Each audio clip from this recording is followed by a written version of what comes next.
I don't understand why everyone puts fart cans on their bikes and cars in Malaysia. It's stupid, okay? It's so 1999, guys. Everything is closed. You can see behind us, this is actually a really big mall in the area. I was talking to some of the security guards there that they apparently have here for some reason, but it's completely shut down. Everything's done, it's over with. So we took a taxi to get here, and the taxi driver knowingly took us here, knowing we were tourists, to a closed mall. We're gonna go over to Singapore area, near the border. There's a bunch of malls out there, but also I wanna show you some of the Hindu stuff out there. What is it, Batu Caves? You guys weren't really feeling it, and it was actually a lot of pushback because I talked about how dirty it was. And I'm sorry, I guess. I mean, I'm just kind of honest with you guys. So if I see something, I call it out. You know, that's the idea, is I try to give you the best. And unfortunately, it was kind of dirty like that. But down here, there's 2 or 3 other Hindu temples. One of them is called the Glass Temple, I believe it is, like the oldest temple in all of Malaysia. We're gonna give the whole Hindu thing another shot here and see if it's better. So we are out in a different part of Malaysia. There's actually sidewalks in Malaysia. I love it. So we're not sitting there dodging traffic all the time. We're gonna walk over to the Glass Tower, the Glass Temple. I think it's closed right now because it's only open a few hours a day in the morning and at nighttime. So we'll check it out. Like, look how far we have to go. So this is, yeah, you can kind of see the cars down here. I don't know if you guys can see that. Right there is about 1.8 kilometers, give or take, maybe 1.7 now. But once we get there, we are where we need to be. So we're gonna see Singapore today. We're not gonna, maybe we walk in there. Who knows? A lot of restaurants though. Probably check them out. All right, guys, so we got some food out here. It's really good. And I want to ask you guys something. I've noticed a lot with the Hindi people. It's usually the wife and the kids, but they eat with their hands, and the husband always uses the fork and knife. Why is that? So I don't know. Is it like a hierarchy thing or something like that? Let me know below. I'm quite curious on that. But I don't want to ask them because I don't know if that sounds rude. I've been in Malaysia for like a month and a half now, and all I've been eating is Indian food. And occasionally I'll get some Chinese food, and then super occasionally we'll get some like Malaysian food. But I think my favorite Malaysian food I've had so far is actually not even like a whole dish, it's just a snack, but they call it something puff, like fish puff or something like that. But it's like a bread, right? So they put like a sardine and some kind of their Malaysian sauce in there, and then they bake this like bread around it. It's like a sardine hot pocket. That sounds disgusting when I say it like that, but it's really good. This restaurant though, it was just kind of open. That's kind of something I like out here. It's like in Malaysia, you can kind of just go into a restaurant, grab a plate, and just start grabbing shit, sit down, and then they'll give you a card. This card will have a number on it. When you're done, you take it up to the register and they ring you up. So the food that we got, big ass plate of food. Like, it's a lot of food too. Like, this is American sized portions, which is a lot. Like, usually you see that like in Asia, usually portions are much smaller, which is probably smarter. That's why you guys are much healthier than us Americans. But in Malaysia, it doesn't seem like that's the same thing. We got a whole bunch. I think it came out to like 11:30, something like that. Yeah, 11:30 for it all. A couple of towers, stuff like that. We're just kind of walking by like a back road, I guess. This, if we keep going straight, take it straight to Singapore. So we are almost there though. I know, we're just walking too far. We gotta stay fit, get fat out here living this life, man. Let me tell you, eating all this food. This Indian food has been killing me, guys. Like, seriously, it's so good. I can't emphasize that enough, man. Look at that.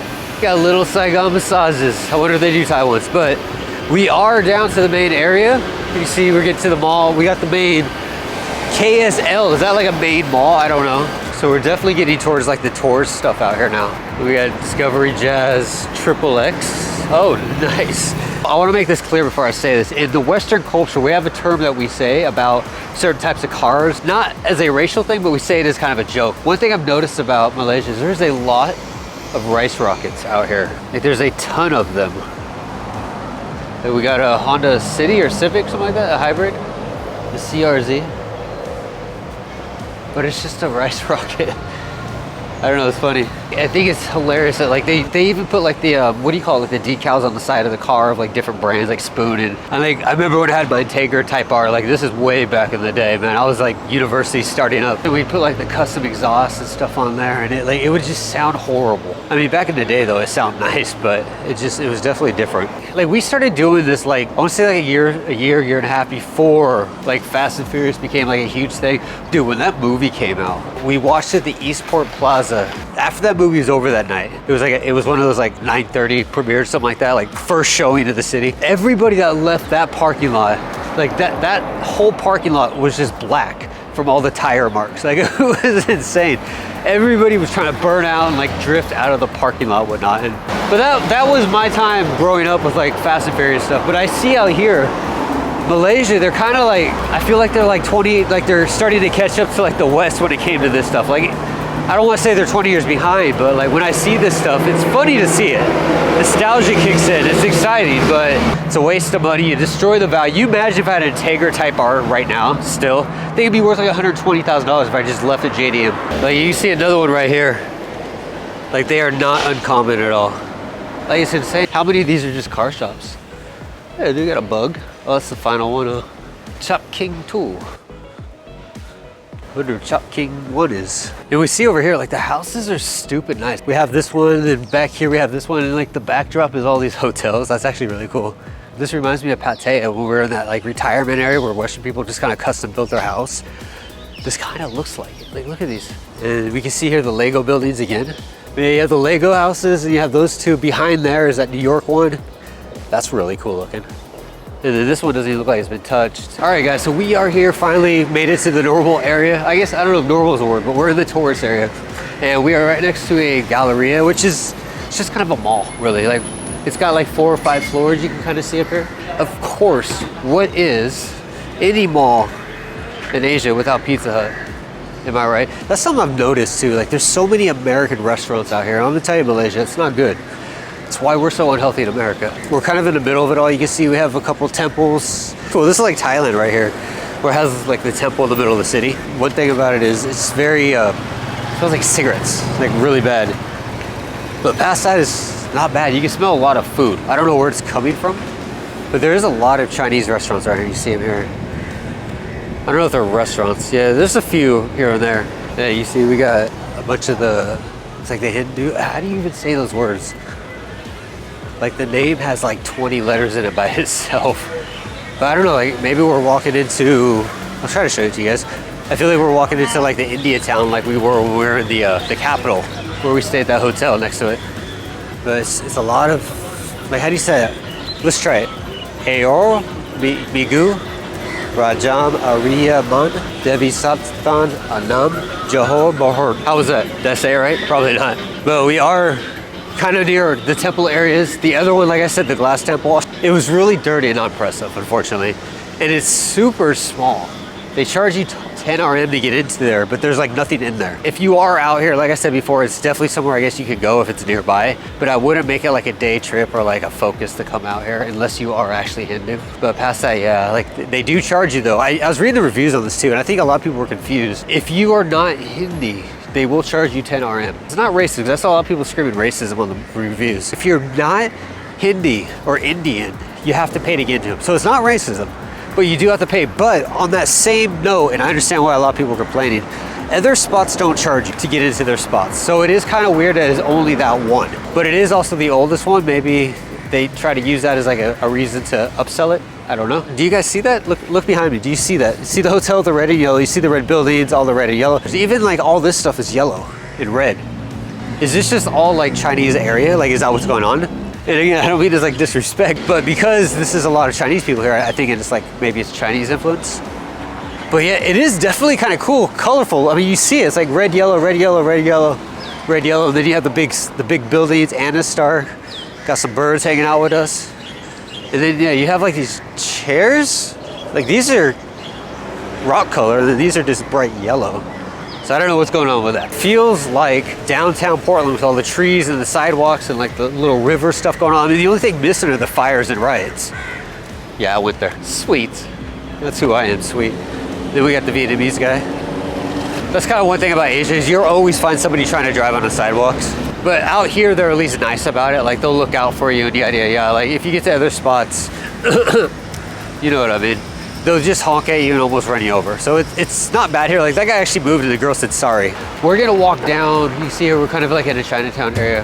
That's Singapore. Right over that blue fence is Singapore. What over the fence is actually like a little, you're gonna die moment. So don't go that way, but that is Singapore. Here, we're going to some kind of like a Chinese memorial park. So we're gonna head on this way. You see here, it's a lot of like mini stores and whatnot too. I'm starting to think like Tommy Hilfiger and Calvin Klein in Malaysia is like a big thing. Where like in America and Western, we sell them at the dollar store. Like it's just like nobody cares, right? Me being an early person, you remember the Vietnam life, we always woke up early. Thailand, same thing. Here in Malaysia, people don't get up early. Like even like coffee shops and stuff are not even open until like in the afternoon. Like nobody gets up early. They eat at home, I guess is what it is. The Airbnb place, I talked to the owner about it because I was just curious about like restaurants around. And she straight up says like, just buy your food the night before. And in the morning, just cook breakfast. What's the problem? Like she didn't really tell me that everything was closed. She was just like, she assumed you would eat breakfast at home. You know what I mean? So she was giving me instructions on where the store was to get groceries or how to get groceries. So in the morning I can make breakfast. And then I started realizing, talking to other people, nobody really goes out. So that is kind of a downfall if you are an early person. Even coffee shops don't open until like 10 or 11 out here, from what I've seen thus far. So this is kind of the area though. Like, so if you're coming over here from Singapore, this is where you can shop at. So this is like a big area to go shopping. It's a little pricier, but it's still kind of cheaper, if that makes sense. And that's kind of a wild thing, man. Like when I think about, we've been going through like Southeast Asia, everything's always been like just ridiculous. Like we're just sitting there like going, look, $1 a beer. But once you start getting like South Malaysia, Singapore, Japan even, like that's no longer a joke. Like everything starts getting westernized, like expensive. Yeah, see now we're in a coffee shop, but you see like a lot of stuff's closed still. Nothing's open. Kind of like oh look at that, it's like a greenhouse. Then we have clothes and whatnot. Like that dude almost hit us right here. And he just kind of waved like sorry. Like everyone's so nice, like courteous out here about driving. Just kind of surprised. This is a really small area, kind of like Hoi An almost. Like it's a really small road with a lot of like you almost feel claustrophobic. You see like all the sky stuff is really low. We could just throw our shoes up there and hang them from the power line.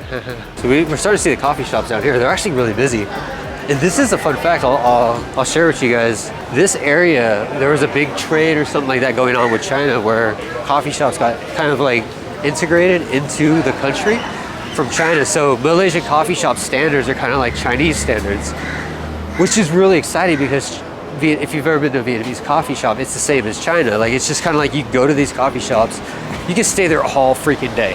Free Wi-Fi, free water all day. Like it's quite cool.